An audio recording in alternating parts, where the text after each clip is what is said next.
Então, boa tarde aqui para todos.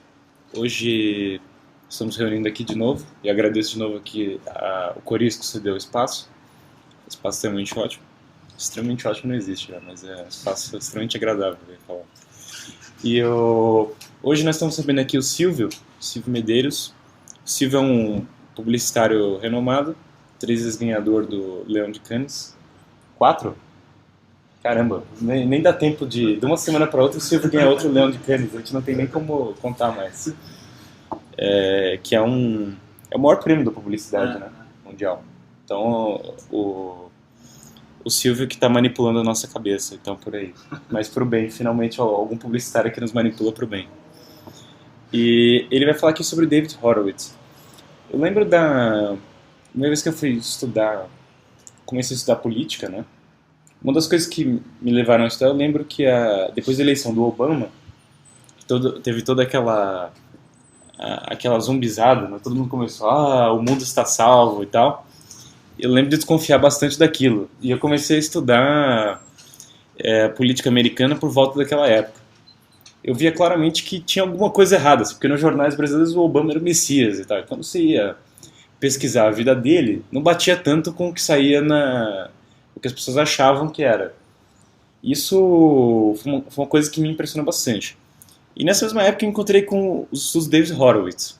Então na escola todos nós somos ensinados que o capitalismo americano, o império americano é uma coisa muito maligna, que está destruindo o mundo. E o candidato Barack Obama seria o contrário disso, a redenção, vindo contra as grandes fundações e contra o grande poderio. E o David Horowitz fez todo um estudo mostrando que, muito longe disso, as grandes fundações apoiam Barack Obama. Se eu não me engano, o financiamento de campanha dele foi o maior da história dos Estados Unidos. Inclusive, se você somar praticamente todos os candidatos a presidente antes do Barack Obama, não dá o financiamento de campanha dele. Então daí vocês tiram que ele ser contra o grande capitalismo não faz tanto sentido assim, com tanto dinheiro. E figuras assim, das mais poderosas do mundo apoiavam ele. Então se ele é tão contra o Wall Street, eu não sei por que o Wall Street financia tanto ele. E os estudos do David Horowitz foram alguns que me impressionaram mais. Então eu acho que para entender a conjuntura atual do mundo, é importantíssimo esse tipo de estudo. A influência das grandes fundações, grandes empresas, então a nossa vida é muito grande. E sem considerar ela, nós estamos tratando da política de maneira utópica, como se fossem, são ideais abstratos apenas. Bom, são ideais abstratos com muito dinheiro por trás deles e com muitos interesses específicos. Então, sem me estender demais, o Silvio certamente vai expor o tema de maneira brilhante, certeza. Então, vou deixá-lo aqui agora. Então, obrigado aí pela introdução do Guilherme. Eu sou um pouco mais humilde do que o Richard Dawkins, então eu não me auto-intitulo brilhante, como ele. Bom, eu vou tentar, na verdade, mais compartilhar com vocês um pouco do que eu estudei sobre a vida do David.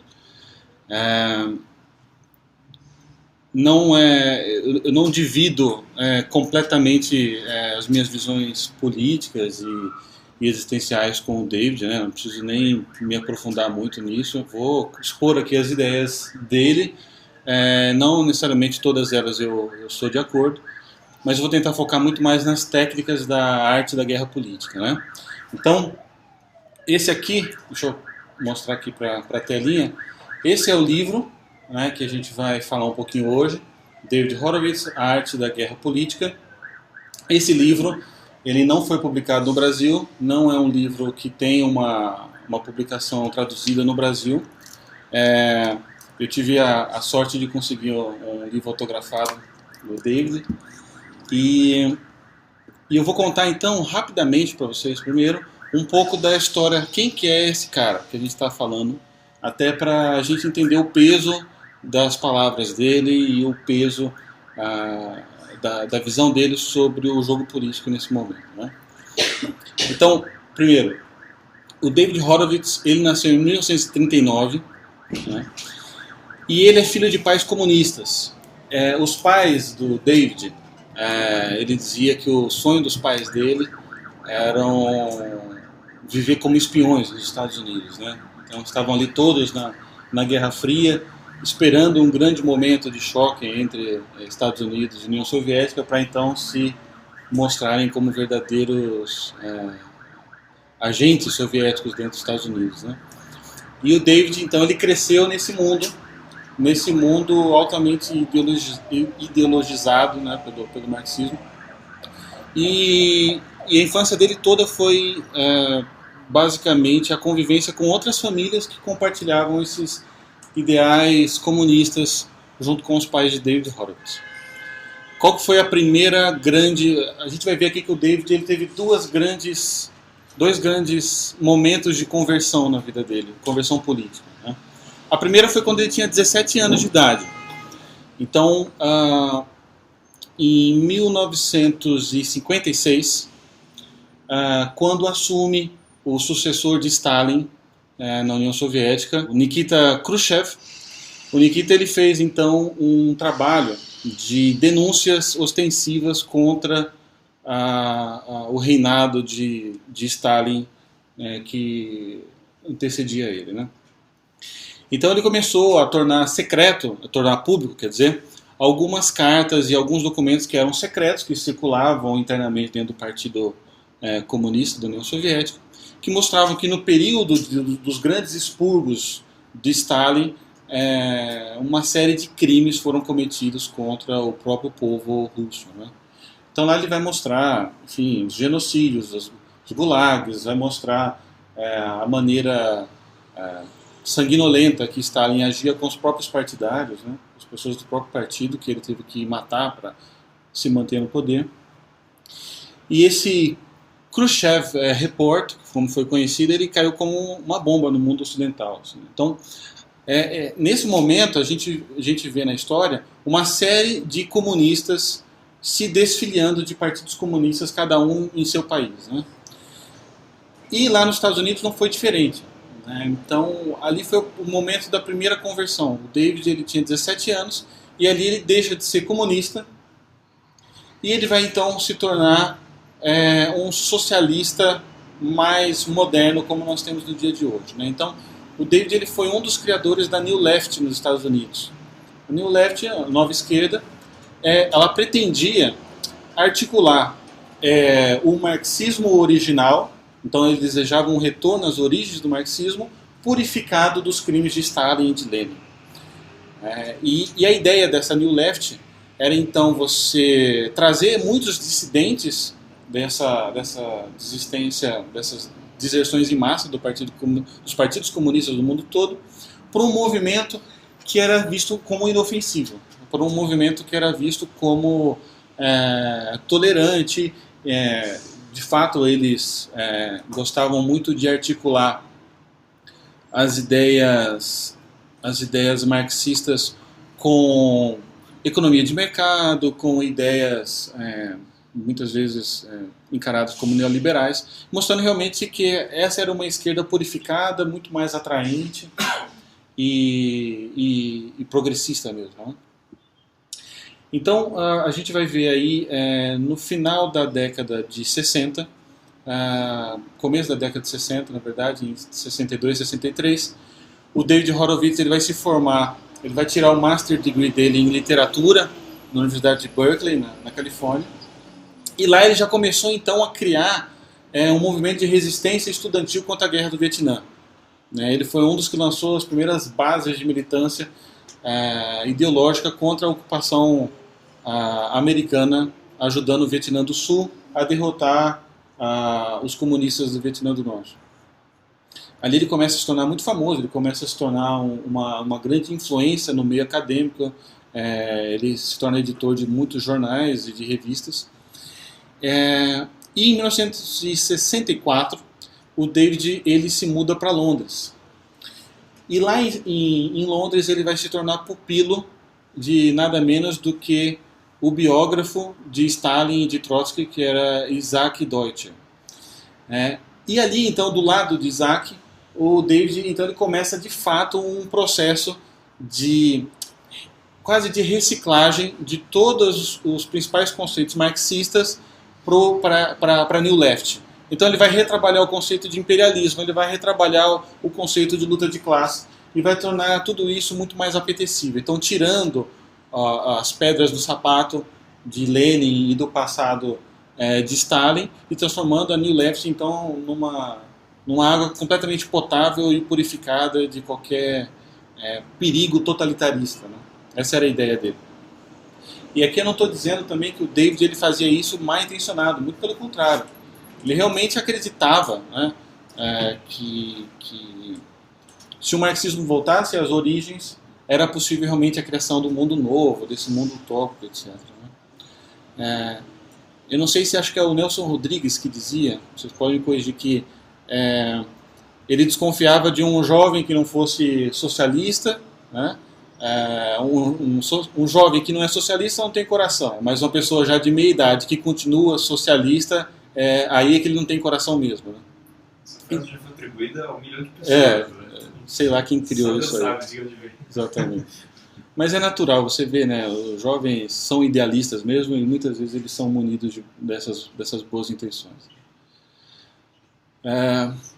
E em 1970, então, o David ele volta, ele escreve 3 livros em Londres, que vai se tornar assim o guia do escoteiro neocomunista nos Estados Unidos, e ele volta para os Estados Unidos em 1970, e lá ele vai ser editor de uma revista chamada Humpert's. Na Humpert's, ele se torna realmente o principal expoente da intelectualidade da New Left nos Estados Unidos, né? E é ali que começa então o evento que vai mudar a vida do David para sempre. Naquele mesmo ano, ele vai ser apresentado por o líder dos Panteras Negras, se chamava Huey Newton. Então, ele é apresentado por líder dos Panteras Negras, pelos seus amigos da New Left, e o David ele ficou então, ele se ofereceu para se tornar o fundraiser dos Panteras Negras dos Estados Unidos. O Huey Newton,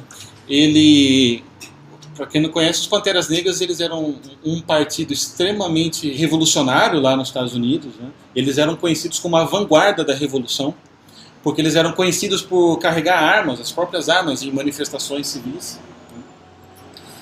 E o Huey Newton ele estava preocupado com essa imagem extremamente revolucionária dos Panteras Negras, e ele dá uma diretriz para os Panteras Negras de que eles começassem a se enculturar muito mais nas comunidades locais, né? E rompessem um pouco com aquela imagem que eles passavam de perseguidos políticos e começassem realmente a ajudar as comunidades. Então o David ele se coloca como um levantador de fundos para 150 crianças, filhos de Panteras Negras, para a construção de uma escola para essas crianças. E nesse momento, o David, que já era muito ocupado na questão literária, ele traz uma amiga dele, da revista Humpert, para ajudar ele a cuidar dessas contas bancárias que ele tinha acabado de abrir, e para que ela cuidasse desse levantamento de fundos, né?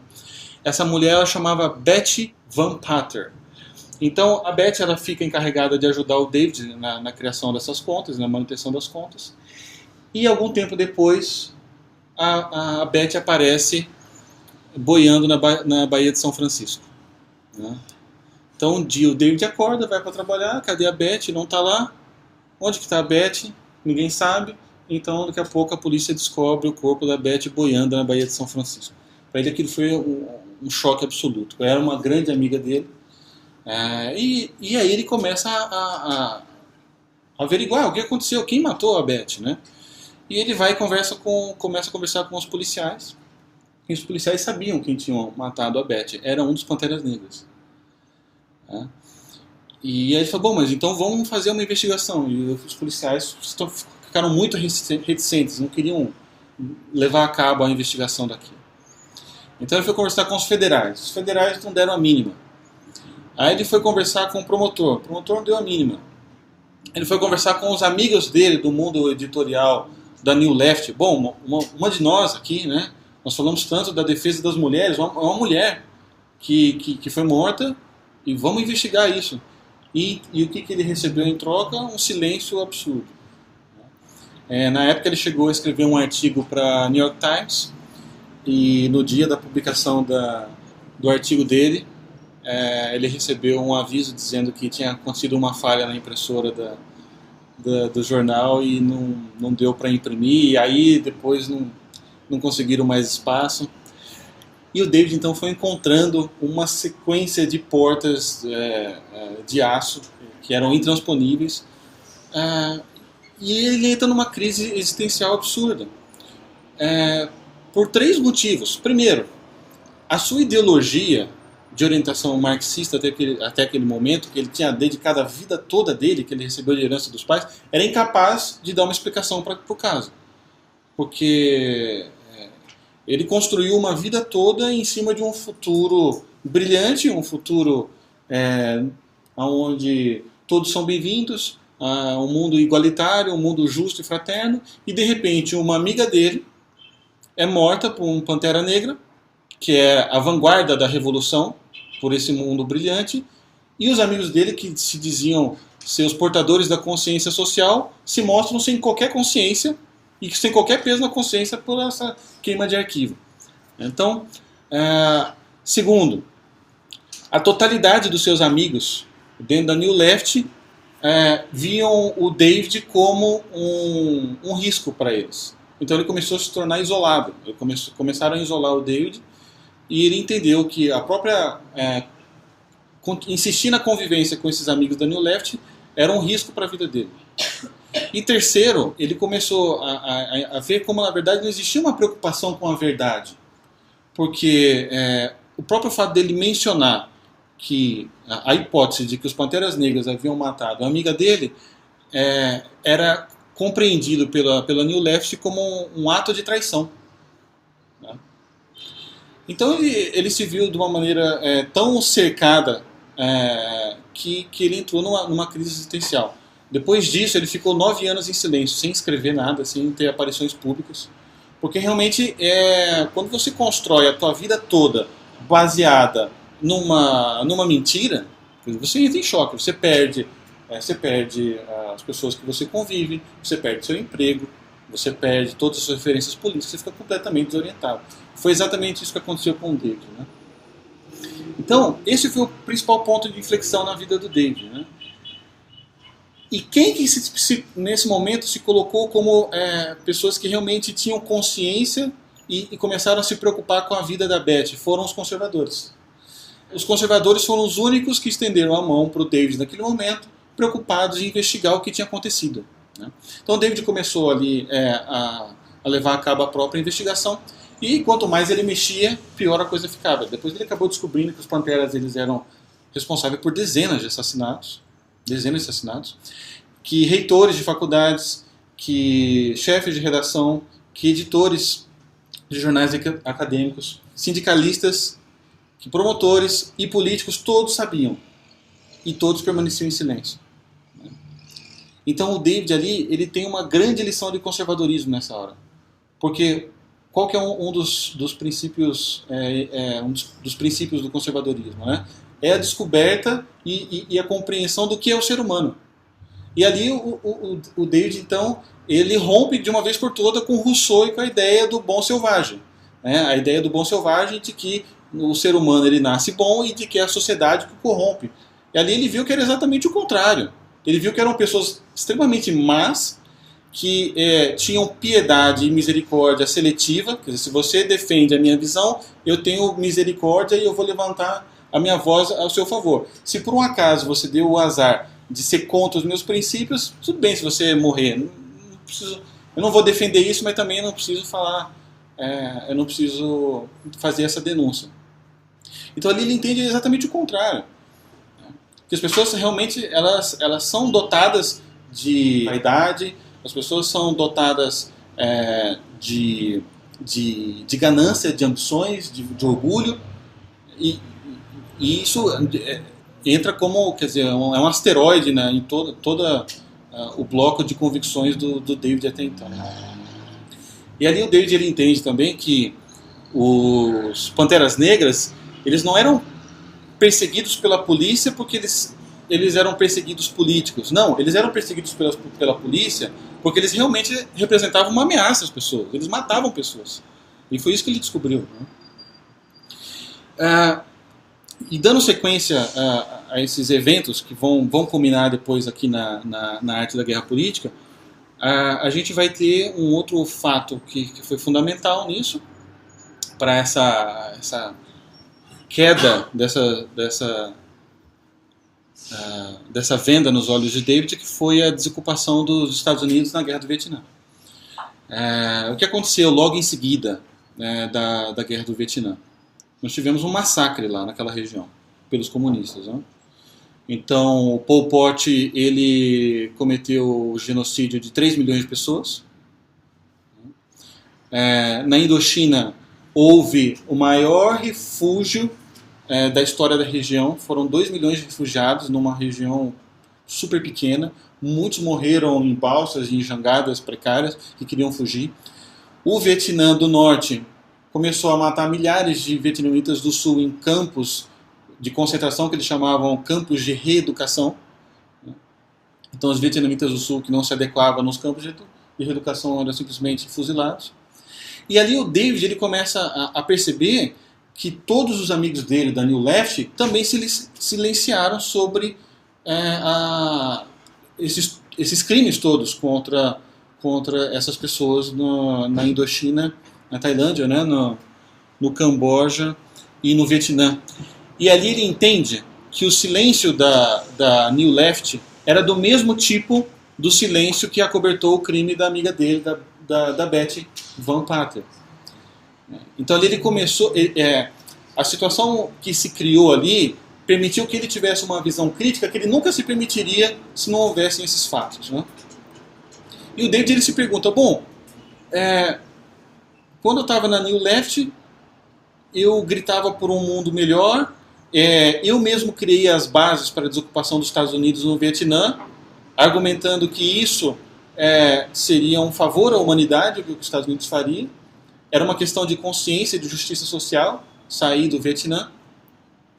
E agora que os Estados Unidos saíram, ou seja, as ideias da New Left foram concretizadas, as consequências são 3 milhões de mortos por Pol Pot, outros 2 milhões de refugiados na Indochina e mais dezenas de milhares de mortos no Vietnã do Sul, e ninguém fala nada.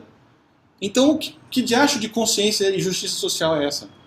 O Eric Hobsbawm deu uma entrevista para uma revista literária nos Estados Unidos, onde o entrevistador colocou o Hobsbawm na parede e perguntou, olha, mas e se o Stalin tivesse criado aquele futuro brilhante prometido pela utopia? Você concordaria com os 20, 30 milhões de mortos? Aí ele diz, bom, se tivesse criado aquele futuro brilhante, sim, acho que os 20, 30 milhões de mortos seria justificável. Né? Então, quer dizer, em nome de uma utopia, você mata, e se não der certo, não deu certo. Vamos criar um outro nome, então. Agora não vai ser mais marxismo, vai ser New Left. Né? E essa foi a grande questão para o David. Né? Ele fez um trabalho absurdo de transpor as ideologias marxistas para uma nova esquerda completamente purificada do totalitarismo, e daqui a pouco ele vê uma amiga dele imolada no altar da utopia. Né? E alguns anos depois ele vê 3 milhões de mortos pela utopia de novo. Quer dizer, nada havia mudado. Está no DNA do marxismo a inversão da lógica e o totalitarismo, né? e o extermínio das liberdades individuais. Né? Então, o David, como eu tinha dito, ele ficou 9 anos em silêncio. Na década de 80, então, o David, depois de uma grande período de catarse, né, de restart intelectual, ele teve que refazer a vida toda dele inteira. Ele cria, então, algumas frentes importantes de estudo políticos nos Estados Unidos. A primeira é a Freedom Center, David Horowitz Freedom Center, que eu recomendo que todos depois dê uma googada e procure. Ele tem um canal no YouTube com uma série de vídeos que são muito boas. Poder assistir o David Horowitz num confronto político é indescritível, né? Porque ele esteve do outro lado, ele sabe como eles pensam, ele sabe como que é o modus operandi, né, dos revolucionários. Ele criou também a Front Page Magazine, e ele criou também um instituto de apoio à liberdade estudantil. Então, recentemente ele fez de vez em quando ele faz uns relatórios, uns reports das universidades mais marxistas, mais socialistas, mais comunistas dos Estados Unidos, ele ranqueia. Na Califórnia estão concentradas as principais. E aí ele vai na Fox News, já foi na CNN, e lá ele coloca. Justamente porque ele entende que faz parte da liberdade acadêmica a apresentação de visões opostas e antagônicas. Se você elimina toda o estudo do conservadorismo, das bases da direita, da liberdade econômica, e você simplesmente dá cursos de fomento do comunismo e do marxismo, isso não é estudo de modo algum, isso é só propaganda. Como aqui no Brasil existem ainda em muitas universidades, né? Estudos dedicados, né? Claramente dedicados a isso. E através desses estudos do David, então, ele começa, nessas frentes novas de estudo que ele abriu, ele começa a mostrar para o público conservador, de direita, mesmo, enfim, libertários, que em alguns pontos são comuns ao conservadorismo e à direita, toda a ingenuidade dessa frente contra todas as técnicas de comunicação da esquerda e dos revolucionários, né? E no ano 2000, então, ele escreve esse livro, A Arte da Guerra Política, que é o tema da nossa conversa hoje, né? Então, qual que é a primeira ideia da arte da guerra política, né?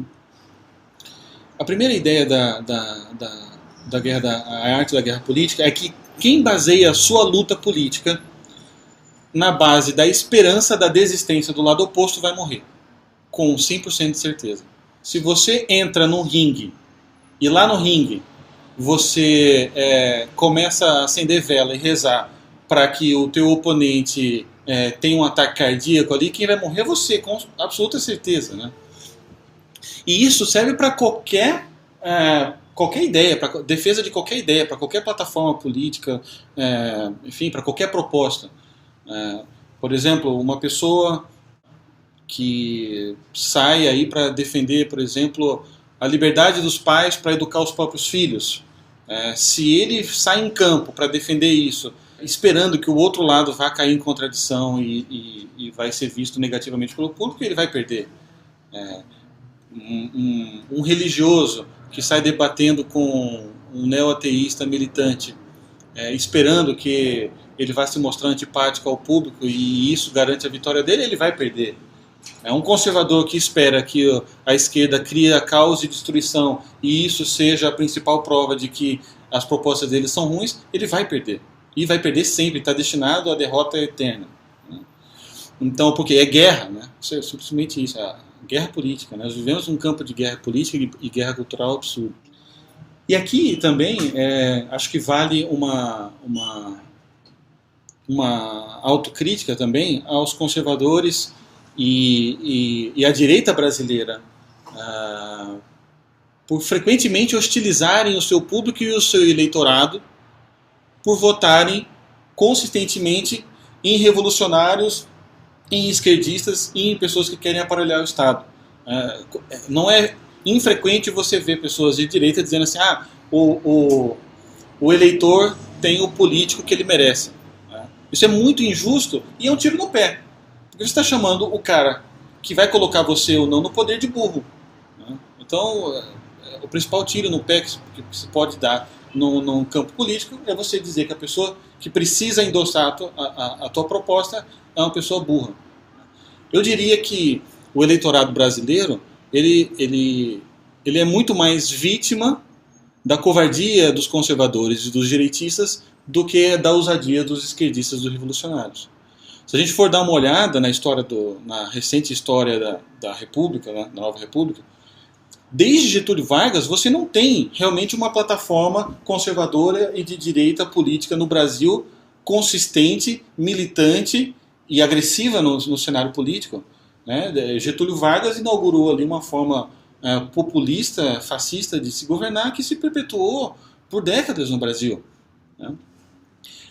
Existe esse mito, né, de que a ditadura brasileira foi uma ditadura de direita, mas tudo bem, você pode dizer que existia um desejo de revolução esquerdista, e então houve uma contra-revolução dos militares para impedir isso. Mas tira o discurso e olha os fatos, olha o que aconteceu durante a época da ditadura militar. O governo de direita conservador vai inchar o Estado a esse ponto, de sair criando estatal e se arrogando no dever e na missão de substituir os empresários no próprio país. Isso não é uma plataforma de direita conservadora em nenhum lugar do mundo. No Brasil, a ditadura militar foi de direita e criou 200 estatais. Na ditadura militar supostamente de direita no Brasil, um dos ministros da Fazenda foi nada mais nada menos do que Delfim Neto, um dos maiores especialistas no Capital e na obra de Marx no Brasil. Na época em que Delfim Neto foi ministro da Fazenda, o Brasil teve a sua economia, a produção industrial brasileira, ela foi centralizada nas mãos do Estado na casa de 70% a 80%, que é um índice muito maior do que alguns países da União Soviética, que tinham muito mais liberdade de mercado do que aqui. Bom, eu me lembro quando eu era criança, e realmente os carros no Brasil eram realmente uma coisa deprimente, né? E quando o Collor disse que o brasileiro andava de carroça, era verdade, o brasileiro andava de carroça. Então, existia, obviamente, uma liberdade de exploração comercial na indústria do automóvel no Brasil, mas era entre 3, 4 empresas, Fiat, Ford, GM, eles criaram lá a Auto Latina e pronto. Quer dizer, não tem ameaça, um mercado completamente fechado. O Brasil é um dos países mais protecionistas do mundo. Quem foi que instaurou a política do divórcio no Brasil? Que em nenhum lugar do mundo é uma política conservadora e de direita. A ditadura militar. Né? Quem foi que criou a lei que permite ao Estado a desapropriação de qualquer pedaço de terra no Brasil? Foi o PT? Não foi o PT, foi a ditadura militar. Uma lei do Jango que eles adaptaram, né? Exatamente. Né? Então depois, quando você vê o PT e o PSDB colocando em prática ações que são realmente, aí você fala, isso aqui é agenda esquerdista mesmo, desapropriação de terra e tudo mais, eles só estão colocando em prática algo que os militares prepararam para eles. Né? E depois, quando houve então a direta já, e a gente teve a sequência ali de Sarney, Collor, Itamar, Fernando Henrique, Lula e Dilma, quem desses realmente deu oportunidade de que os direitistas, os conservadores tivessem voz ativa em qualquer coisa no Brasil? Né? Nenhum deles. Então, é muito cômodo para a direita e para os conservadores olhar e falar assim, bom, o brasileiro merece o presidente que tem. Né? Quando eles mesmos se retiraram, se acovardaram completamente do debate político e da guerra política e deixaram a ocupação nas mãos dos seus opositores, das pessoas que divergiam das suas ideias. Né? Então, esse é o primeiro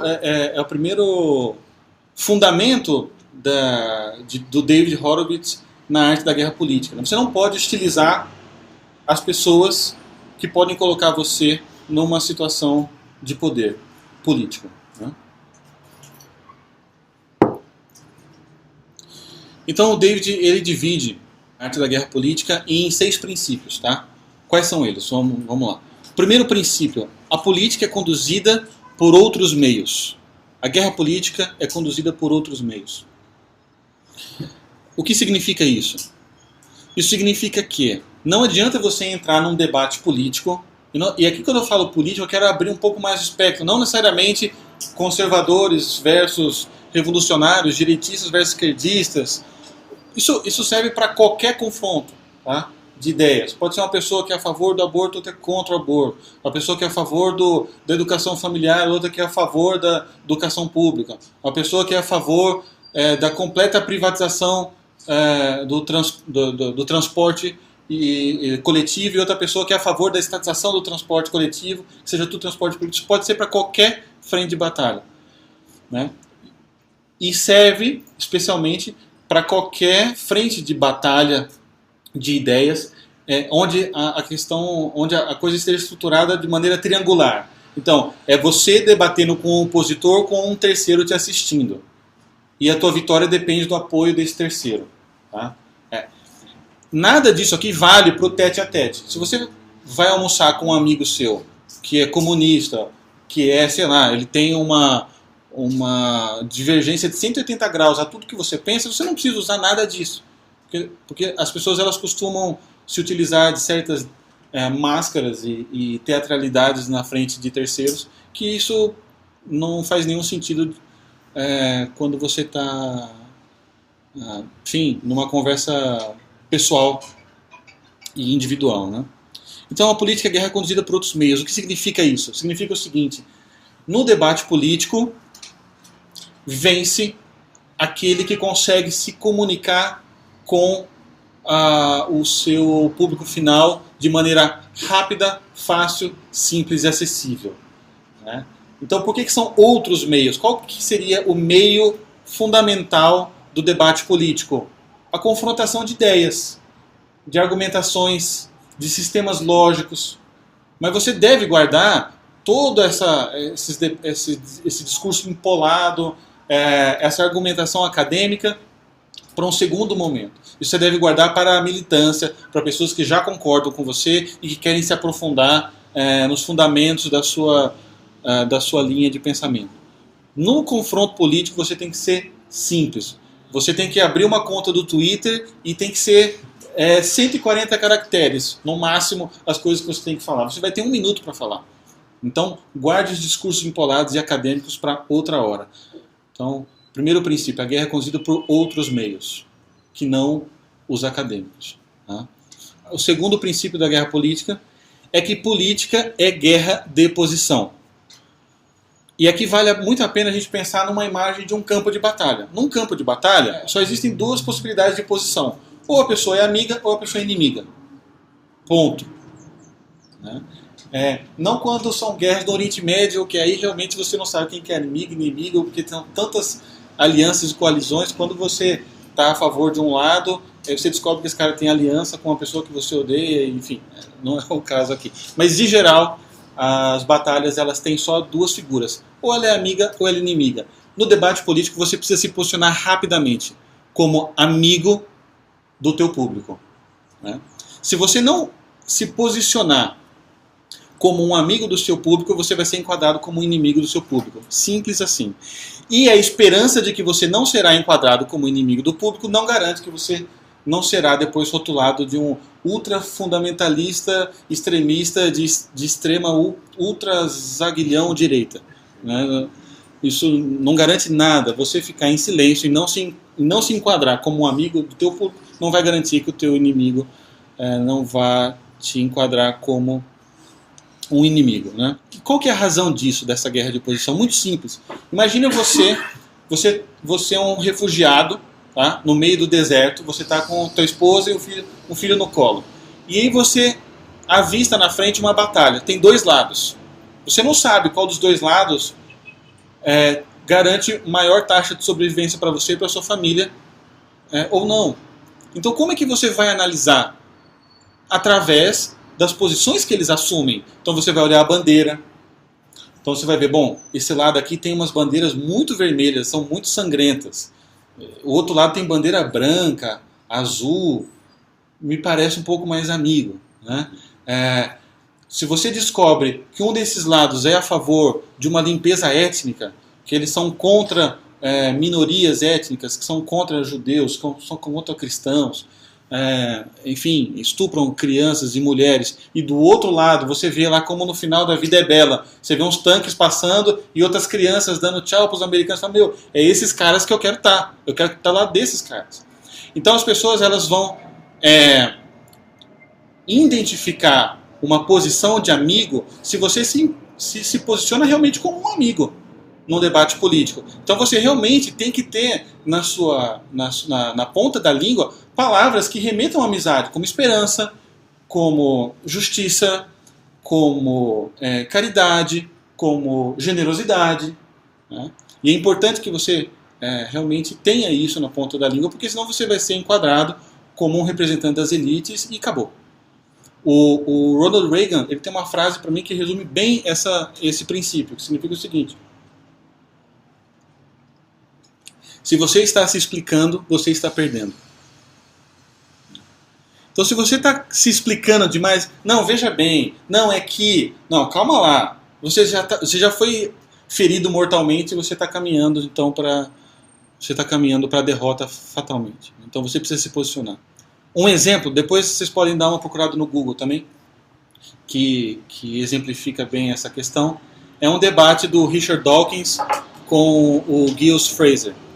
Então, o Richard Dawkins, ele está francamente usando, nesse momento, claramente ele está usando o segundo princípio, que é se posicionar como um amigo. Vendendo o lado dele, como o lado mais racional e ótimo da humanidade. Né? Então, o Richard Dawkins, ele diz assim, não, porque as pessoas por aí, elas se dizem cristãs, mas se você vai perguntar para elas qual que é o primeiro livro do Novo Testamento, 90% das pessoas não vão saber. Então, os cristãos não são honestos intelectualmente de modo algum. Os cristãos, eles são mentirosos. Então, o que o Richard Dawkins está dizendo? Que o meu neo-ateísmo militante, ele está do lado da razão, está do lado da verdade, e, portanto, você pode confiar em mim. Os cristãos são mentirosos, cuidado com eles. E nesse exato momento, o Giles Fraser, ele pergunta assim, qual que seria a nossa principal... nós somos conservadores, pessoas que pensam de maneira aristotélica, né? Então você me traz um ponto de vista, um argumento ofensivo, eu vou tentar contra-argumentar e dizer, não, você está enganado. Né? Então a gente sempre está munido desse pressuposto de que o outro lado é um escoteiro, né? Que essa pessoa é muito bem intencionada, e você vai tentar mostrar para ela, não, você está equivocado. O que o Giles Fraser fala? O Richard Dawkins, qual que é o nome inteiro da capa, que está contido na capa do livro Da Origem das Espécies? E o Richard Dawkins, a origem das espécies é a Ba, a Bi, a Bu, né? E aí o Giles Fraser então arrasa e diz assim, bom, você está dizendo que as pessoas que não sabem qual que é o nome do primeiro livro do Novo Testamento são cristãos que se dizem cristãos são mentirosos, né? Sendo 90% da população. Então o que a gente pode dizer do Papa de Charles Darwin, que é você, e que é a pessoa que mais defende o darwinismo social, cultural no mundo, e você não sabe o nome da capa do livro, não é nem o primeiro livro do Novo Testamento de uma Bíblia que tem dezenas de livros, é só a capa do principal livro teu, que você não sabe o nome, então eu posso julgar então que você é um mentiroso, um inimigo da racionalidade, e você é um falso, e acabou o assunto, e aí acabou mesmo. Então, quer dizer, na guerra de posição, se você se explicar, você morreu, você aceitou o golpe. Então você precisa devolver o golpe na mesma medida. Nessa hora, como que o Giles Fraser ele se posicionou? Ele se posicionou como uma pessoa verdadeira, do lado de pessoas verdadeiras, e o Richard Dawkins como um propagador da mentira e da desonestidade intelectual. O terceiro princípio é, na guerra política, o agressor geralmente vence. A tradução agressor, às vezes soa um pouco maquiavélica demais para nós. Mas eu traduziria para os nossos ouvidos brasileiros como o combativo geralmente vence. Não é a pessoa que sai por aí agredindo os outros, mas é a pessoa que é munida de gana e de espírito combativo. Né? E aí a gente volta para a imagem da batalha. Se você vê os dois lados se degladiando, e um dos lados não tem a menor vontade de ganhar, você não vai lá pedir proteção para os caras que estão perdendo. Ninguém gosta de ficar do lado de uma pessoa que perde o tempo todo. Então você precisa se posicionar como uma pessoa de fibra e extremamente combativa. Porque esperar o golpe politicamente é pedir para morrer. Né? E aqui também a gente tem, voltando na guerra da posição, a vantagem de você se posicionar primeiro no debate, de ser literalmente a primeira pessoa a falar, é que você escolhe o terreno da batalha, que é uma vantagem absurda. Né? Então, quando você escolhe o terreno da batalha, você já escolhe os argumentos que te garantem a vitória. Né? E é capaz de definir o teu oponente como um inimigo das pessoas. Então, qual que é o quarto princípio? A posição, essa posição que eu tenho falado aqui, ela é definida por emoções gêmeas, medo e esperança. Então é muito simples. A pessoa que é portador da esperança vence. A pessoa que é portador do risco e do medo, ela perde. Simples assim. Né? E nesse princípio aqui, a gente tem um exemplo muito educativo para nós, que foi a política brasileira desde a direta já. Ali a gente começa a entender realmente como os partidos de esquerda começam a entender esse princípio fundamental da guerra política, que é a portabilidade da esperança e o enquadramento do opositor como portador do medo. Não sei se vocês se lembram qual que era o slogan do Lula em 1990. Alguém lembra? Era assim, Lula lá. Lembra que tinha a musiquinha? Lula lá. Isso foi em 90. A plataforma era Lula lá. E quem que você tinha ali do outro lado? O Collor. O Collor era muito mais esperto na guerra política. Quais foram os slogans do Collor? Foram 3. Então ele se intitulava O Caçador de Marajás. O Collor, ele dizia, Collor é progresso. E ele dizia, um novo tempo vai começar. Né? Então, como que o Collor ele se posicionava aqui? Bom, se você vem comigo, um novo tempo vai começar. Então, eu sou o portador de um dia mais esperançoso, de um amanhecer melhor. Eu sou um caçador de marajás. Bom, quem não gosta de estar de um lado de uma pessoa que tem fortes convicções morais, né? Especialmente contra ladrões, né? Então, ele se colocava como o defensor dos pobres, das pessoas que eram roubadas pelos marajás. E depois ele se colocava como Collor é progresso. Bom, eu quero melhorias para a minha vida e esse cara está dizendo que vai fazer isso. E o que o Lula dizia? Lula lá. Então, o que isso diz para as pessoas? Não diz nada. Diz simplesmente que o Lula vai estar lá em Brasília e pronto, ponto final. Então, nessa guerra de posição, que ela é rápida, ela é ágil e ela é feita com códigos muito simples, o Lula se mostrou e o PT ali completos ineptos naquela altura, né? Depois, em 94, quando a gente tem a eleição do Fernando Henrique, qual era o slogan do Fernando Henrique? Gente em primeiro lugar. Né? Veja que emocionante dizer isso. Né? Então a minha plataforma de governo vai colocar as pessoas em primeiro lugar. E o eleitor pensa assim, bom, eu sou uma pessoa. Então ele vai colocar a minha vida em primeiro lugar. Gostei desse cara. Né? E qual foi depois o slogan da reeleição do Fernando Henrique? O Brasil não pode voltar atrás. Avança Brasil.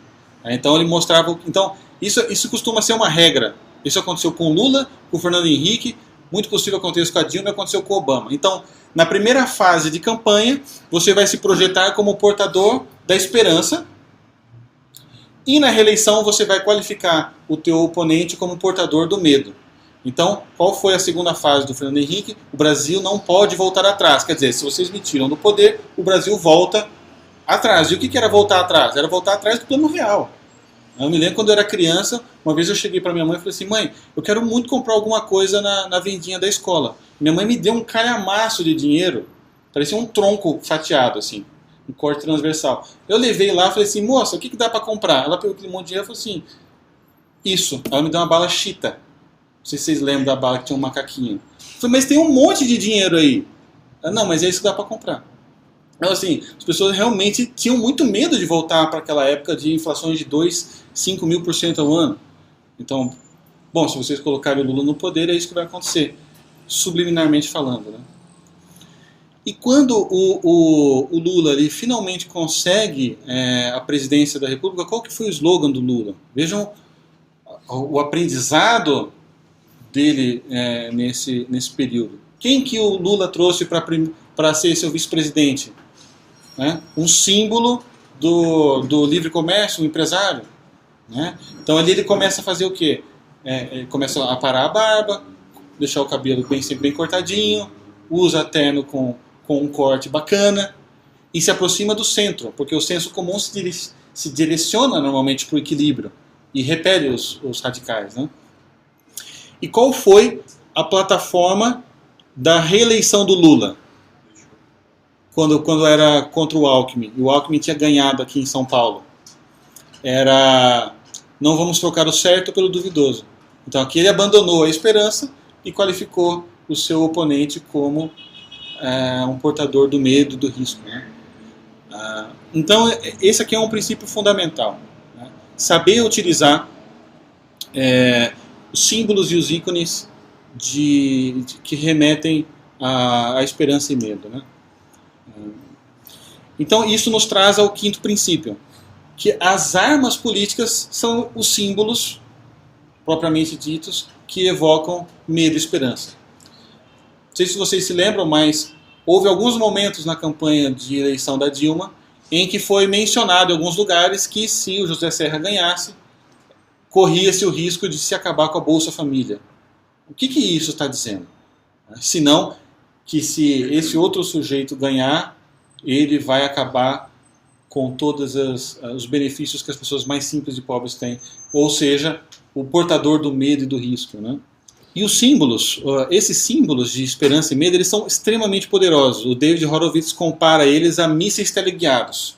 Por quê? Eles não podem ser refutados, eles não são argumentos, eles são imagens. Você não refuta uma imagem, né?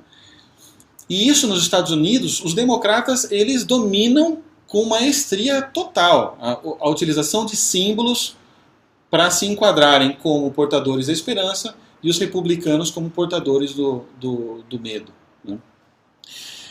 Então, por exemplo, os democratas, eles têm um slogan que é comum. Qualquer democrata que abra a boca nos Estados Unidos vai dizer o seguinte: republicanos são a favores do enriquecimento dos ricos às custas do corte de benefícios aos pobres. Bom, isso é semi-verdade, mas por quê? Porque os republicanos, eles são a favores de um Estado mais enxuto e de um Estado que seja menos tributador, que cobre menos impostos. Para quê? Para gerar mais empregos, para gerar mais liberdade econômica e para que as pessoas tenham mais empregos. Existe uma boa intenção por trás da plataforma republicana. Mas como que os democratas eles se utilizam disso? Através de um símbolo que transforma os republicanos em portadores do medo e do risco. Então o David, ele cria no livro dele algumas sugestões de símbolos de contra-ataque para os republicanos, porque nem isso os republicanos fazem. Os republicanos, eles recebem esses ataques e eles ficam lá abrindo o Ludwig von Mises para mostrar que eles estão certos, né? E aí acabou, né? O cara tem 1 minuto para falar e vai falar do Mises, né? Já o nome já é super difícil. Então o David, ele fala, bom, um símbolo, um slogan muito simples e rápido para os republicanos é simplesmente assim: os democratas são a favores de mais dinheiro para os democratas, tirado do bolso do trabalhador. Pronto. É isso, né?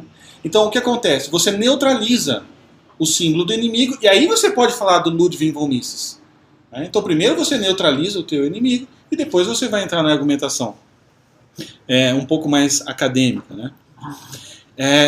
Bom, e a própria escolha do Barack Obama pelos democratas mostra a maestria deles em trabalhar com símbolos, né? Então, quando você traz um candidato negro, você romantiza uma história de perseguição política e de luta pelos direitos cíveis dos negros dos Estados Unidos, você blinda ele naquele exato momento, né? E durante toda a eleição do Barack Obama, os republicanos foram simbolizados pelos democratas como representantes da elite branca,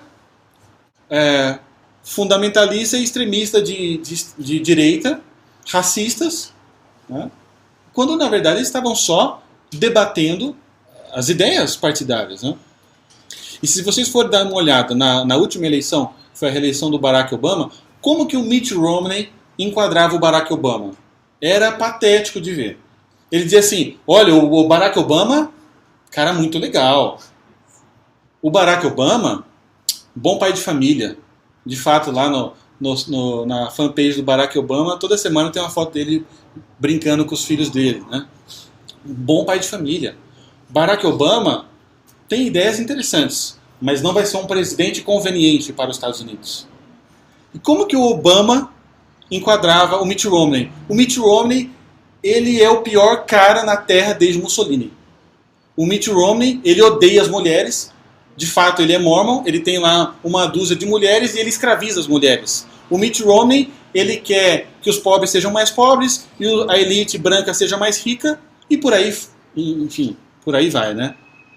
Bom, por mais que o Barack Obama realmente estivesse forçando a barra absurdamente, qual que é a imagem final que fica para Dona Neide, que está lá passando roupa enquanto ela está ouvindo no rádio, pro cara que chega da faculdade e trabalhou o dia inteiro, teve que pegar 2 ônibus, chega em casa à tarde, aí tá lá a mãe e o pai dele assistindo o debate político, ele está passando pela sala.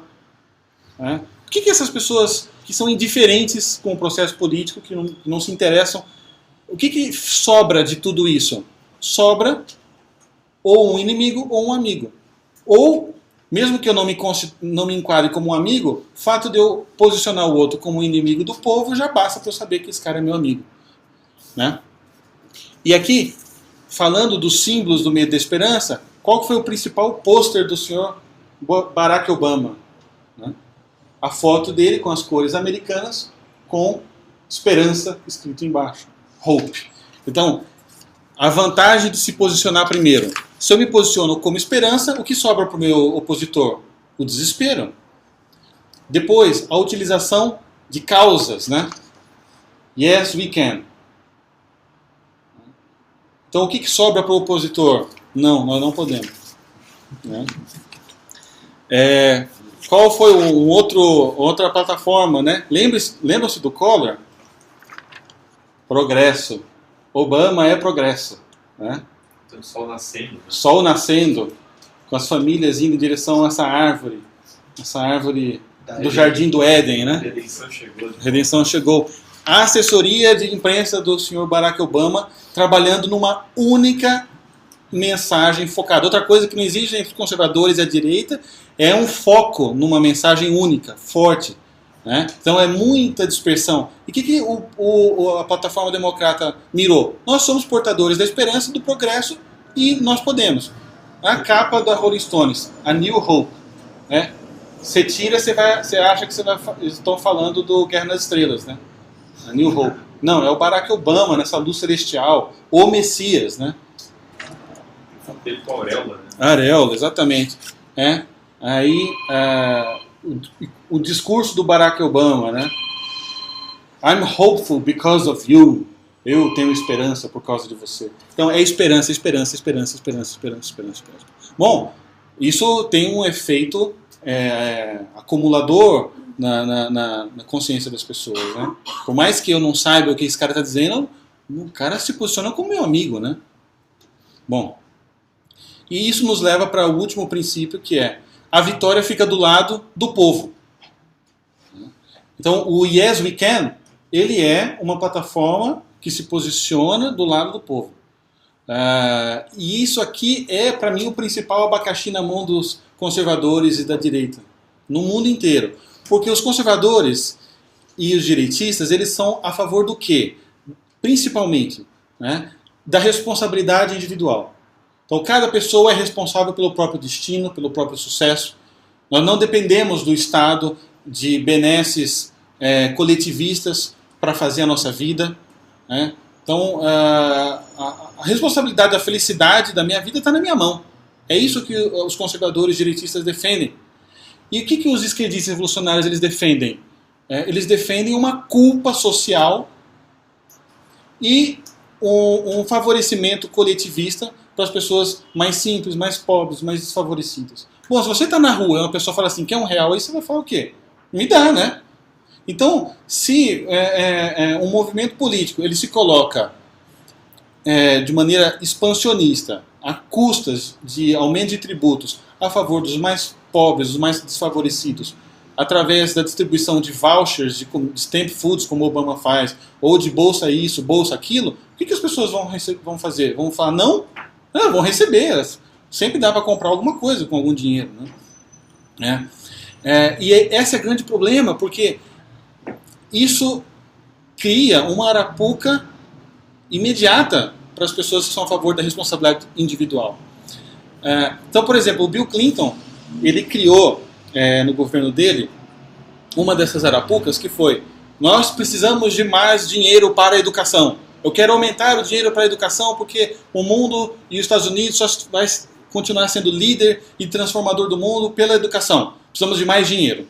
Aí encaminha o projeto de aumento de tributo para o governo, para a Câmara. E aí o que os republicanos eles fazem? Eles caem, mas como coelhinhos inocentes na jaula. E o que eles fazem? Nós somos contra o aumento de tributos. E eles falam: então vocês são contra a educação. Então vocês são contra que crianças carentes tenham oportunidades na vida. Né? Aí o que acontece? Acontece aquilo que o Ronald Reagan diz: se você está explicando, você está perdendo. Não é bem assim. É porque se você aumentar o imposto, a gente vai gerar mais pobreza. E aí acabou. Eles são contra a educação e ponto final. Então o que os republicanos deviam fazer numa situação dessa? Né?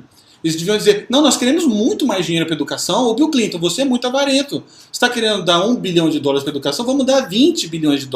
Mas é o seguinte, vamos fazer com que esses 20 bilhões sejam através de corte de gastos públicos, através de corte de benesses fiscais, porque os governistas estão vivendo bem demais, eles são muito ricos. E o que vocês colocam? Vocês colocam do lado do povo. O povo não quer políticos ricos, sendo sustentados pelo dinheiro que sai do bolso deles. Mas eles querem educação. Né? E se você coloca dessa maneira, o que acontece? Os democratas vão dizer assim: não, nós somos contra o corte de gastos públicos. Os republicanos podem dizer assim: não, vocês são contra a educação. Quer dizer, então no fundo, tudo no final se resume na maneira como você coloca as coisas nessa visão triangulada. Eu tenho que falar no debate público pensando em como isso vai atingir o meu eleitorado, como isso vai atingir o meu público final.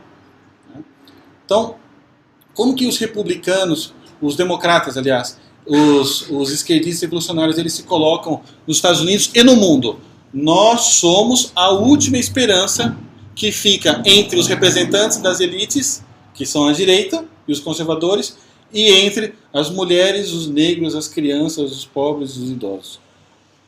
Né?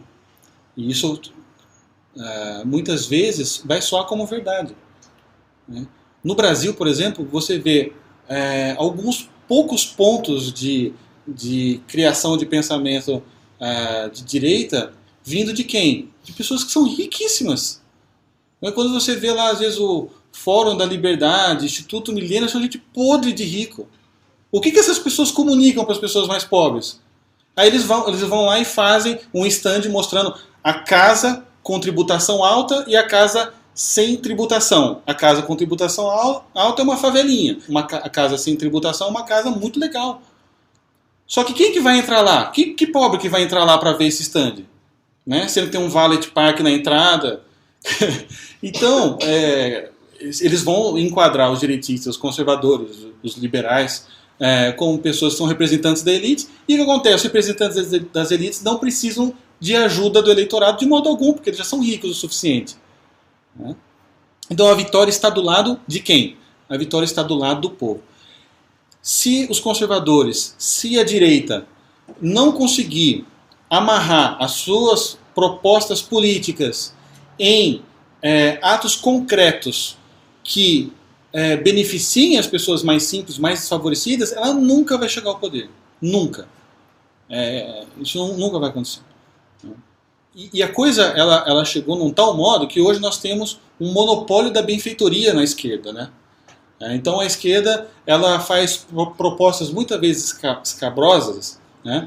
E se uma pessoa se coloca como contrária, a reação natural dela é assim: como você ousa se opor a isso, seu branco representante das elites? Né? Poxa, mas isso não é verdade. Né? Então, inclusive existe um livro que eu trouxe aqui, eu não tenho o livro, mas eu tenho a capa do livro, que chama Who Really Cares?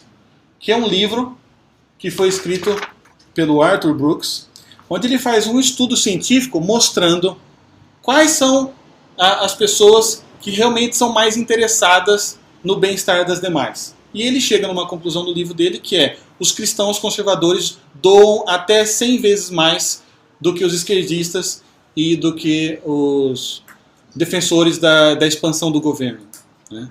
Então, assim, a gente não precisa ter medo de dizer que a direita se preocupa com os pobres e os conservadores se preocupam com as minorias, porque isso é verdade, né? E muitos são religiosos, são munidos de motivações cristãs e sabem que eles precisam fazer caridade, eles precisam de obras também, né? Esse estudo é interessante, porque ele, quando começou, ele queria provar o contrário, né? Exatamente. Ele fez o estudo para provar o contrário. Quando ele começou a estudar, ele entrou em desespero, assim, e depois terminou e aceitou a realidade. Exatamente. Vale muito a pena, né? Então, para a gente ir indo encerrando, a gente viu esses 6 princípios, né, da guerra política. Existem algumas considerações muito práticas, né? Então, por exemplo, uma das que eu quero fazer é uma rotina muito frequente, que não é exatamente um princípio, mas que deve ser incorporado nos princípios, que é a rotina da rotulagem, né? A rotulagem, ela serve como um símbolo, que não pode ser refutado, que gruda e não sai mais. E ele é extremamente bem usado pela esquerda e pelos revolucionários no Brasil e no mundo todo. Então, por exemplo, né, a gente viu um tempo atrás algumas pessoas providas, né, no Brasil, que conseguiram aprovar numa instância da Câmara o Estatuto do Nascituro. O que diz o Estatuto do Nascituro? Vale a pena todo mundo entrar na internet e ler. É um projeto de lei super pequeno e que pode ser resumido na seguinte proposta: a mulher que se torna gestante através de uma violência sexual, ela deve ter o direito de uma ajuda de custo para que lhe dê o direito de escolher ficar com aquela criança, né? É simples assim o Estatuto do Nascituro. O que o movimento pró-aborto disse em seguida que o Estatuto foi... Bolsa Estupro, né? Esse aí é o Bolsa Estupro. Bolsa Estupro é uma cilada, porque ele não pode ser refutado, porque não é um Bolsa Estupro. Mas se você for perder tempo explicando que não é um Bolsa Estupro, você já caiu no erro de se explicar, e isso significa que você aceitou a facada e você já está morrendo. Então, o que o movimento precisa? O movimento pró-vida precisa? Ele precisa de 10, 15 mísseis teleguiados simbólicos na ponta da língua para devolver isso, né? Então, se você está dizendo que o Estatuto do Nascituro é o Bolsa Estupro, eu vou dizer que a tua ideia, ela representa uma indústria do aborto que só se interessa por algumas mulheres. Ponto. Né? Ou o lobby abortista, ele só quer o aborto, ele não quer a mulher. Coisas simples e rápidas, mas que sejam capazes de neutralizar, e baseadas na verdade, né? E aí depois que você neutraliza, aí você entra com toda a argumentação acadêmica, enfim. Nessa questão da rotulação, é que o senso comum ele costuma caminhar para o centro, para as opiniões mais comedidas, mais equilibradas. E a esquerda usa muito uma tática que é de rotular todas as pessoas que discordam deles de ultraconservadores de direita, de extrema direita, né? Eu trouxe até um chartzinho aqui, ó, que é muito engraçado. Então ele diz aqui o espectro político. Então você tem da esquerda extrema até a direita extrema, né, passando pelos moderados. Como que hoje funciona a rotulação a partir da extrema? Então você tem uma esquerda iluminada, e depois você tem fascismo, e o último ponto é a Veja, né? A Veja é pior do que o fascismo.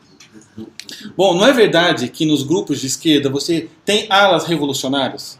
Que você tem fundamentalistas totalitários? Não é verdade que existe isso? Pessoas que são leninistas de coração, apaixonados, né? Pessoas que defendem a luta armada. Não existe isso. Então por que nós não falamos disso? E não os rotulamos como eles se representam, né? Então isso também é outra coisa para se levar em conta. Eu quero trazer aqui só um estudo de caso muito rápido e simples que nos ajuda a ver como a tática da aproximação ao povo e às pessoas simples ele funciona, que foi o plebiscito do Estatuto do Desarmamento. Então, no Estatuto do Desarmamento, a gente teve um plebiscito que, de um lado, você tinha ONGs como o Sou da Paz, entre outras, ONGs que recebem muitas arrecadações através de doações, e você teve uma campanha feita quase exclusivamente com celebridades da Globo, fazendo comerciais na TV, dizendo que todos eram a favor da paz e que nenhuma pessoa queria, na verdade, ter uma arma em casa porque os filhos poderiam pegar e morrer, né? Então, e eles tinham muito dinheiro, os filmes eram muito bem feitos, e você tinha, do outro lado, as pessoas que eram a favor do direito de posse de arma, do direito à legítima defesa. Os comerciais eram toscos, super pobres, mas eles chegaram num argumento que garantiu a vitória para eles, que foi o seguinte, que foi só guerra de posição e a vitória está do lado do povo. As celebridades que estão na TV dizendo pelo desarmamento total são as mesmas pessoas que moram em prédios com 38 seguranças e que só saem de casa com carros blindados e seguranças armados. Enquanto as pessoas simples e pobres, especialmente as pessoas que moram em regiões rurais, essas pessoas elas não têm dinheiro para ter segurança privada. Se eles pegam o telefone e ligam para a polícia não vai chegar nunca, e essas pessoas vão estar nas mãos dos bandidos. E as pessoas simples e as pessoas mais desfavorecidas e que estão muito aquém do processo de debate político, elas entenderam isso, se identificaram. Poxa, é verdade. Os ricos eles têm como se defender, eu não tenho. Nessa época teve uma propaganda, acho que ela passava na Band, que era bem mal feita, mas era muito legal, que era uma imagem de uma zebra correndo, e vinha um leão por trás, e catava a zebra. Era tipo Discovery Channel que foi tirado mal feito. E aí vinha uma tela branca e falava assim, desarmamento, com interrogação, defenda-se. Exatamente. Era só isso. E você teve a criação de alguns cartazes também, que foi muito bom, que era assim, o pessoal começou a dizer, bom, então, a gente só quer fazer uma alteração nessa lei do Estatuto do Desarmamento. As pessoas que votarem a favor do desarmamento, elas são obrigadas a colocar uma placa na casa delas, na frente, dizendo assim, a minha casa é completamente desarmada. Né? Então, de novo, você foi muito rápido, simples, e acabou indo no cerne da questão. Né? E um último ponto que eu queria trazer aqui, que é um trecho do livro mesmo, do David Horowitz, que diz o seguinte: as pessoas não vão se importar com o que você tem a dizer, a não ser que elas acreditem que você se preocupa com elas. A arte da política é persuadir as pessoas que não te conhecem e que você jamais vai conhecer, a não ser por símbolos e frases de efeitos que você se importa com elas. Né? E aqui eu quero trazer, então, para a gente encerrar, uma breve análise da visita do Papa Francisco aqui no Brasil. Né? Todos sabemos que a mídia, a grande imprensa brasileira, ela é extremamente hostil à Igreja Católica. Né? Extremamente hostil. E era muito hostil ao Papa Bento. O que o Papa Francisco fez quando veio para o Brasil? Ele fez todos os pontos desses princípios da guerra política. Ele se posicionou a favor do povo, ele se posicionou a favor dos mais fracos, dos mais desfavorecidos, ele se utilizou de símbolos que comprovavam isso e de gestos concretos que mostravam a força e a coerência das ações. Então o Papa Francisco, na verdade, ele é um grande professor. Acho que fazia décadas que nós não vimos uma pessoa que sabia tão bem trabalhar com as armas do debate político como ele. Então ele vem para o Brasil num avião comercial. Ele chega no Brasil e desce do avião segurando a própria maleta, como as pessoas comuns, as pessoas simples, que vão para o trabalho todo dia de manhã. O Papa Francisco, ele vai na favela, ele entra na casa de uma pessoa que mora na favela, que nem católica mostrando a sua tolerância, toma um café junto com os evangélicos. O Papa Francisco, ele se mete no meio do trânsito caótico no Rio, abre a janela, num Fiat Idea, sem blindagem, coloca a vida dele em risco. Depois do atentado do Papa João Paulo II com a Ariaca, nenhum Papa pode descuidar da segurança, né? E não, mas ele colocou ali a vida dele em risco, a segurança em risco, para estar próximo das pessoas. Ele quer estar próximo, ele quer tocar, ele quer beijar aquelas crianças. Né? Então isso tem um poder simbólico mais forte do que qualquer mídia hostil. Isso tem um poder de penetração absurdo. Quer dizer, por mais que você coloque lá o Leonardo Boff para narrar a chegada do Papa Francisco, as pessoas vão gostar mais do Papa Francisco do que do Leonardo Boff. Porque eles estão vendo. Né? Então, isso nos traz o seguinte, né? Ou eu trabalho a minha plataforma, as minhas ideias políticas de uma maneira que se aproxime de verdade com as pessoas, que mostra a elas que você é um deles, que você se importa e que você está fazendo, ou você nunca vai sair do discurso ou do teu blogspot.com. Nunca vai sair de lá. Né? É preciso transpor as tuas ideias políticas de uma maneira que beneficie as pessoas. Porque no final das contas é sobre isso que é política. A política é a forma mais alta da caridade. Então supõe-se que as pessoas no debate político também estejam munidas de intenções de caridade, de fazer coisas boas. Né? Então basicamente é isso, gente. Eu não sei se alguém tem alguma pergunta. Eu queria também fazer uma menção que é o seguinte. Apesar do livro da Arte da Guerra Política não estar traduzida no Brasil, existe um blogueiro muito interessante que chama Luciano Ayan, que traduziu 80% do livro e colocou no blog dele. Né? Então qualquer um pode ter acesso. Se digitar lá A Arte da Guerra Política, Luciano Ayan, você vai ver esse livro, boa parte dele traduzido.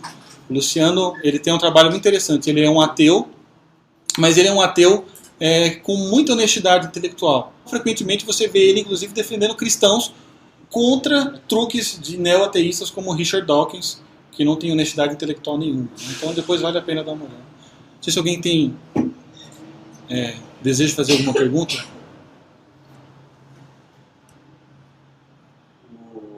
Tem uma pergunta seguinte. Me parece que se você pegar esses 6 princípios e seguir a ferro e fogo,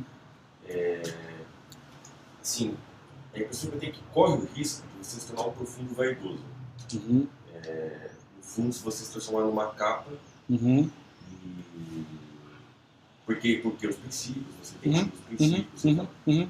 Demagogo. Oi? Um demagogo. Exatamente. Quer dizer, como o David Horowitz, ele chega a estudar, quer dizer, como sustentar essa capa, como sustentar esse discurso. Quer dizer, é preciso uma formação moral e de virtudes por trás para você sustentar esse discurso, essa capa, ou não? É possível você fazer estudo de caso e ver, não, isso não é necessário. É possível você manter essa capa até o fim? Não, na verdade, assim, seria muito... Sim, seria uma interpretação muito, muito, muito triste do trabalho do David Horowitz, a transformar esses princípios dele numa arte e se transformar em um demagogo. Porque, na verdade, o que acontece? Por isso que eu quis também trazer a história do David Horowitz. O David Horowitz entendeu que a New Left que ele havia criado tinha transformado esses princípios em instrumento de demagogia. A própria existência desse trabalho dele é fruto de uma indignação com a demagogia. Né? Na verdade, a ideia da utilização desses 6 princípios é uma ideia de formação técnica para o debate político. Né? É óbvio que se você começar a usar esses princípios como uma capa de demagogia, em algum momento você vai ser pego. E aí você coloca em risco, enfim, uma plataforma inteira. Né? Então, por isso que eu trouxe também, quis trazer esse breve estudo de caso do Papa Francisco. Né? Se não for pego, pior ainda. Né? Você é mentiroso. Exatamente. O Papa Francisco, ele sabe usar muito bem o fato de estar do lado das pessoas, os símbolos de esperança. Ele sabe usar muito bem os símbolos em si mesmo. Né? Hoje em dia muitas pessoas não sabem o que significa um sinal da cruz, mas elas sabem o que significa andar num Fiat Idea com a janela aberta num local com 3 milhões de pessoas. As pessoas conseguem entender a simbologia de usar uma hóstia em Roma confeccionada por uma prisioneira em Buenos Aires, que ele usa. As pessoas entendem isso. Né? Mas, veja, a força do Papa Francisco está em usar os princípios em coerência com um projeto de vida. Né? Então, e uma coisa que é interessante é o seguinte, nós não precisamos ter o medo de que isso caia em mãos erradas. Isso já está em mãos erradas. Nós precisamos agora usar isso nas mãos certas. Né? Uma observação e uma pergunta. Você falou de Lula em 1990, falou disso. coisa que me chama a atenção. Falou do Collor. Esses outros têm tido um aparato, acho que, de agências, tantos. Isso. Mas uma coisa que me chama a atenção, e 90 para cá, principalmente, o único presidente que se colocou como adversário político na frente deles foi um só, Fernando Collor. Por que será que os outros, quer dizer, a ingenuidade de tudo, porque você pode ver, ele até fisicamente, tudo, o único que se coloca como adversário político. Até eu acho que, não sou partidário a ele, e muito menos aos outros. Mas até eu acho que na última eleição, se Serra se coloca como adversário político de Dilma, de Lula no começo, ele tem ganhado a eleição, então, eu acho que ele tem ganhado a eleição. Só se ele se colocasse como adversário político. O Collor se colocou como adversário político, de tudo, pessoalmente, político, tudo. Não, sou adversário político. Por que os outros não chegaram? Eu acho que os outros estão distantes de receber isso.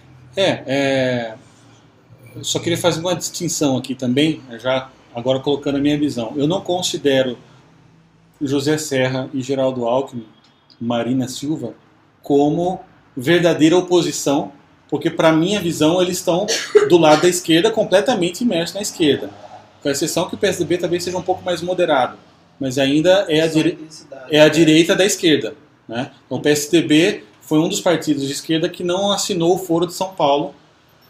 Então, assim, é um pouco mais moderado, mas se você for ver o que sobra na prática, também é um Estado grande, aparelhado, enfim, muitas vezes bastante demagogo também. Agora, eu acho também que ali o Collor tinha um momento político muito único, né? A gente tinha acabado de perder o Sarney, tinha acabado de sair da ditadura militar, então foi o primeiro momento ali. Então todo mundo era oposição de todo mundo, praticamente. Eu acho que isso ele tem. E você acha que ele tem até hoje? Eu acho que ele tem. Eu não acompanho muito a vida dele. Eu acompanho. Há poucos tempos eu vi uma entrevista dele no News. E eu acho que, por exemplo, até isso que ele fez, dizem assim, que ele teve essa conchava com o Lula, mas foi uma questão só de estratégia para ele não sair da vida política. Quer dizer, pode ser um erro, pode ser uma coisa. Mas ele tem isso. Eu realmente vejo isso em muitos poucos políticos hoje em dia. Né? Então, um erro estratégico que eu acho que foi fundamental na candidatura do José Serra foi ele se colocar como amigo de Lula. Bom, então eu tenho dois amigos do Lula. Eu tenho a Dilma, que é amiga do Lula, e eu tenho o Serra, que é amigo do Lula. Mas uma é muito mais amiga do Lula do que o outro. O Lula disse que é amiga dele. E o Lula disse que é amiga dele. Simples assim, né? Então por que eu vou votar num que é menos amigo de um cara que eu acho super legal? Eu vou votar em quem eu acho que é muito mais amigo e o Lula está dizendo que é amigo. Né? Então, assim, quer dizer, que oposição é essa, né? Então aqui entra aquele princípio de que o agressor geralmente vence. Né? Quer dizer, o combativo geralmente vence. Olha, eu acho que ele é o único que eu acho, independente de qualquer coisa, se ele se candidatar a presidente hoje, contra Dilma, é o cara que faz mais barulho, vai fazer pelo menos mais barulho. Eu acho que é o Collor. Será polêmico com certeza. Mas, por exemplo, o cara vai fazer mais barulho e eu acho verdade. Eu acho que ele se queimou. Vai ser engraçado, vai ser tipo um tiririca, né?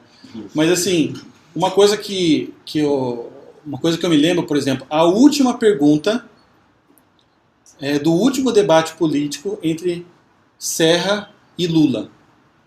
Quer dizer, é o momento, assim, é o último momento antes das pessoas saírem de casa para ir votar. Qual foi a grande pergunta de José Serra para Lula? Como que o Lula encarava o preço do transporte urbano, né, do ônibus? Isso, você está de que lado, né? Então é óbvio que nesse momento você vai para onde tem mais convicção. Pensei que você ia falar do Collor. Que um dos debates do Collor, a última pergunta foi: Lula, aonde você vai trabalhar? Ele levantou uma série de coisas. Que até o aparelho de som que você comprou foi protestado porque você não pagou. Aonde é que você vai morar? Então. É bem diferente. Completamente diferente, né? Exatamente. Então esse tipo de postura você não se vê mais hoje em dia, né? Eu lembro de ver quando teve a eleição das primárias, né? O Mitt Romney se postando nos debates e as pessoas diziam as coisas e ele falava, não, mas o Barack Obama, na verdade, ele está do lado certo e tal. Sim. E aí eu fiquei imaginando assim, quando teve o Mitt Romney tinha um financiamento de campanha gigantesco comparado a todos os outros. Disso. Muita diferença. Mas os candidatos que chegaram perto dele eram candidatos com mínimo financiamento. O Rick Santorum foi o que quase deu uma chance. Só que ele não teve nem dinheiro para concorrer em vários estados para ver a diferença de campanha. E naquela altura estava muito claro qual é a vitória, porque se você candidata sobre a plataforma de que você é a favor do candidato que você está indo contra, qual é a chance disso? Não, é muito pequena. Aí você realmente depende da militância. Militância vai ter que tirar voto na mesa. Apesar de ter mais dinheiro, né? Porque o Reagan também não era um candidato tão bem financiado quanto outros. Os Bush tinham muito mais dinheiro do que o Reagan para concorrer. Mas ele era um gênio dessa arte. O Ronald Reagan, quem tiver a oportunidade de assistir o debate do Ronald Reagan com o Jimmy Carter no YouTube, é uma preciosidade. Né? Então ali você vê realmente a pessoa que encarna todos esses princípios, né? E muito bem humorado, né? E tira sarro do Jimmy Carter. Ele não ofende o Jimmy Carter, ele não pulveriza o Jimmy Carter, mas ele cresce de um jeito que transcende, né? Aqui no Brasil eu acho que o personagem, independente de produções aí, é o Maluf, né? O Maluf nos debates ele destrói. Era um sarrista. Ele tira sarro e aí ele... As pessoas podem... Ele pode ter 90% de reprovação, mas quando termina o debate, o pessoal, puta, o Maluf é gênio. O Maluf ele tem um lance que é o seguinte, o Maluf ele não se esquece nunca do nome de todas as pessoas que ele conhece. Vocês já ouviram falar disso, mas se o Maluf ele vem aqui hoje, ele pergunta o nome de todos, daqui 6 anos ele vai ver vocês, ele vai saber o nome de todos. Então realmente isso passa uma pessoa que se preocupa com o indivíduo, né? O Maluf nesse sentido ele domina, né? O Reagan, na eleição na Califórnia, ele fala que ele ganhou a eleição, na verdade, quando ele foi visitar a Universidade de Berkeley. A Universidade de Berkeley era o centro do socialismo ali na Califórnia. Aonde o David Horowitz estava. Exato. E o segurança falou para ele, vamos ali pelas portas do fundo, você entra e fala com o diretor. E aí o Reagan, nessa hora, abriu a porta do carro, pulou para fora, né? E o segurança pirou nessa hora. E ele vai andando pelo meio porque tinha uma manifestação gigante ali contra ele, dizendo que ele era fascista, não sei o que, que ele estava ali para matar todo mundo. E aí ele vai andando, caminhando lentamente, assim, no meio da manifestação. E a foto da vitória dele é uma quantidade imensa de pessoas abrindo espaço para ele, em volta dele, e ele sozinho ali no meio da foto. Pois é. E aquela foto foi a foto estampando a vitória dele para governador da Califórnia, que era uma coisa pensada para uma pessoa das posições dele, inimaginável, uma coisa muito estranha. E depois, você falou do aborto, eu lembrei de outra, ele tem um discurso sobre o aborto, que ele fala assim, nós vivemos num país que teve escravidão. Então, como nós podemos viver de novo se algumas pessoas podem escolher quem vai viver e quem vai morrer? Então, nessa hora, todos os adversários dele, que realmente desarmados, né? Sim, exatamente. O que você faz com o discurso desse? No fundo, ele está correto. Claro, exatamente. Eu acho que é um pouco isso, sabe? Assim, a gente não... os conservadores, pessoas de direita, religiosos, eles não têm que usar os princípios da guerra política para criar uma capa, né? A capa já está aí por aí. Já está por aí. Defendendo tudo que não presta. A gente precisa realmente utilizar para transparecer a verdade. Para transparecer a verdade. Para mim, qual foi a principal lição do Lula de 90 para o ano 2000? O Lula, em 1990, antes dele abrir a boca, ele inspirava medo. Porque aquela barba, cabelo, a roupa. Em 2000, o Lula, sem abrir a boca, do lado do Alencar, ele inspirava confiança. Então, quer dizer, você tem que preparar o terreno para que o que você disser seja bem aceito. É simples assim. Então, por exemplo, O movimento, eu até trouxe aqui fiz um pequeno teste, assim, ó.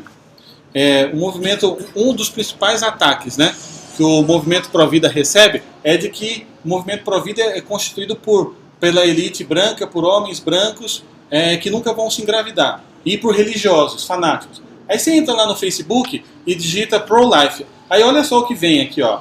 Então vem assim, ó. Providas seculares, ateístas contra o aborto, nova onda feminista contra o aborto, pagãos contra o aborto, feministas pela vida. Bom, essas pessoas existem. E a própria presença delas já acaba com metade do arsenal do lado pro aborto. Se não todo. Então, por isso que a genialidade de usar o Barack Obama como o primeiro presidente negro, né? Se você não votar no primeiro presidente negro, você é racista, né? Então, é preciso...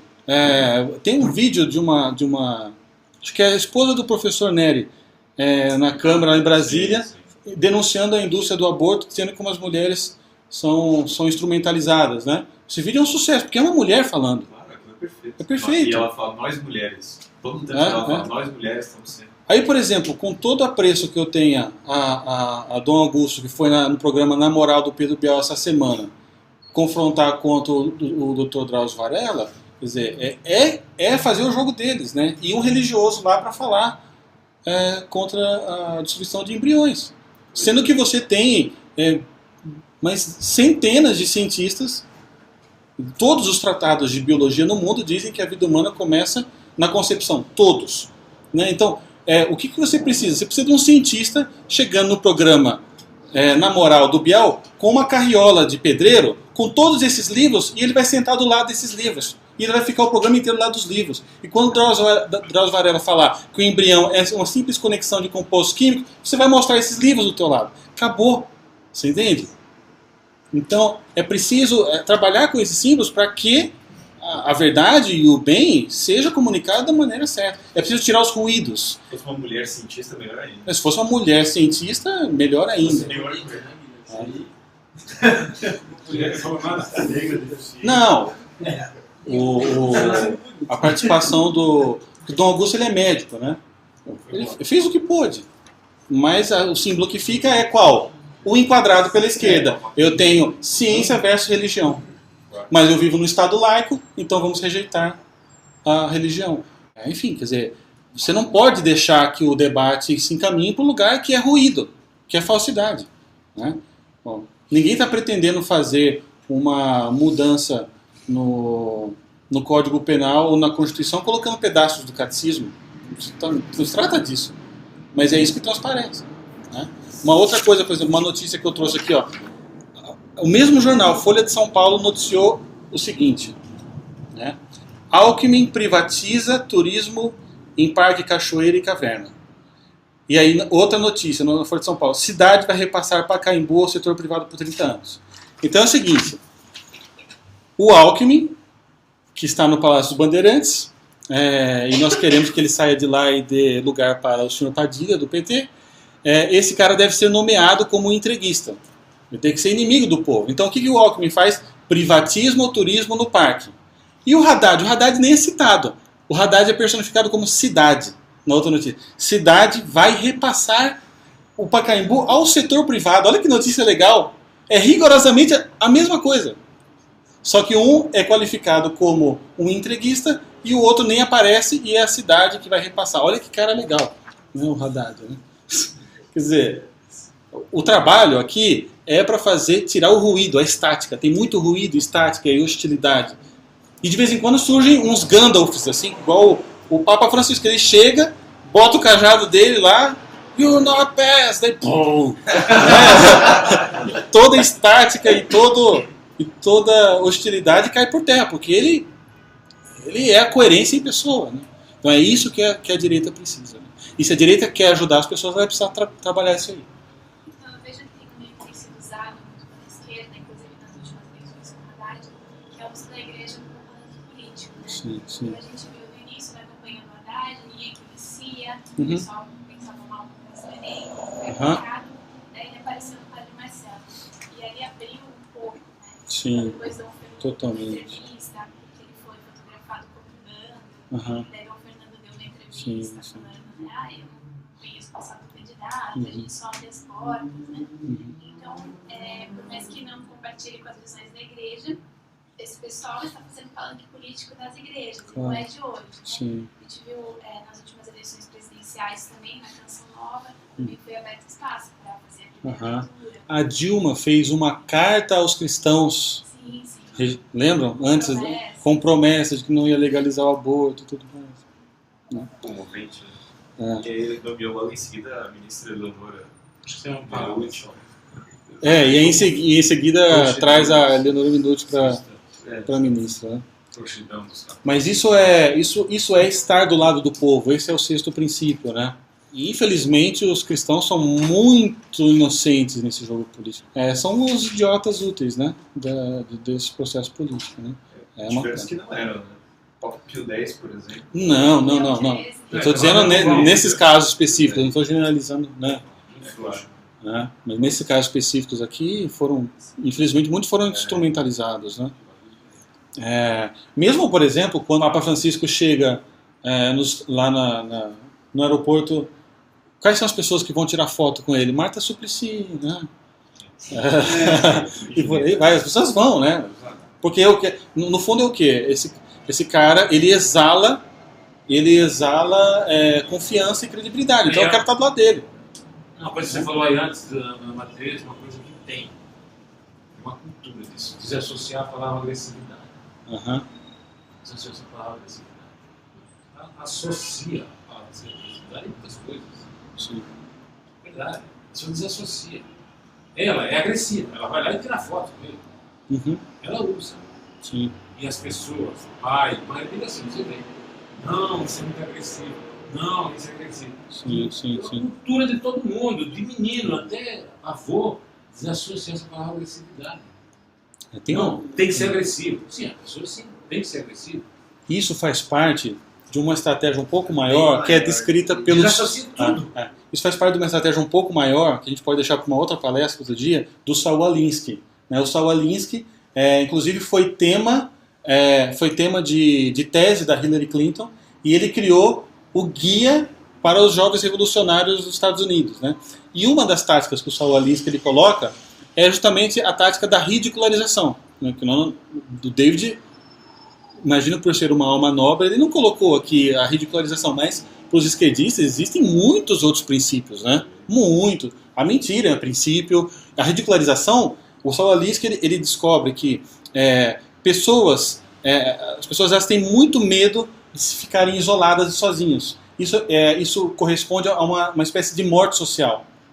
Então, muitas pessoas sabem utilizar a ridicularização como uma arma mestra na arte de calar o outro. Né? Então, isso usa tudo, ressentimento, inveja... Exatamente. Todos os sentimentos negativos imagináveis. Sim, e a Hillary Clinton, ela é especialista em Saul Alinsky, academicamente falando. Né? Barack Obama passou anos estudando a obra de Saul Alinsky, conheceu os mais próximos dele. O Bill Harrison, o melhor amigo dele da universidade. É o pupilo do Saul Alinsky. Claro. Então, nesse sentido, é uma coisa que eu acho muito interessante a agressividade, porque a agressividade vai de encontro com a ridicularização. Se você é combativo contra a ridicularização, você tira a maior arma dele. Tem uma coisa meio rude assim. Não tinha essa agressividade, né? Coragem. É coragem, fortaleza mesmo. Mas assim, tem lugar que você pode chamar coragem. Às vezes você tem que usar a palavra mesmo. Não é agressivo. Eu uso, por exemplo, coisas. Uma pessoa termina um exame de caráter, eu digo, tá bom, é falta de agressividade. Falta de agressividade. Agora, depois, outra etapa, você saber canalizar isso aí, é outros 500. Sim. Outras coisas. Mas falta de agressividade. Não, é muito agressivo. Não é muito agressivo. Isso faz parte até da desconstrução da virilidade masculina, né, que estava conversando. Né? Você ridiculariza aquilo. Exatamente. Né? Então, todo mundo no fundo, é a ideia de Rousseau lá do bom selvagem. Né? Todas as pessoas são boas, todas as pessoas são honestas. Não, imagina, essa pessoa jamais faria o mensalão. Isso aí certamente teve alguma coisa boa por trás. Né? É um medo absurdo de encarar a realidade. Né? Então, vamos encerrando aqui. Eu agradeço a a todos aí pela paciência, né?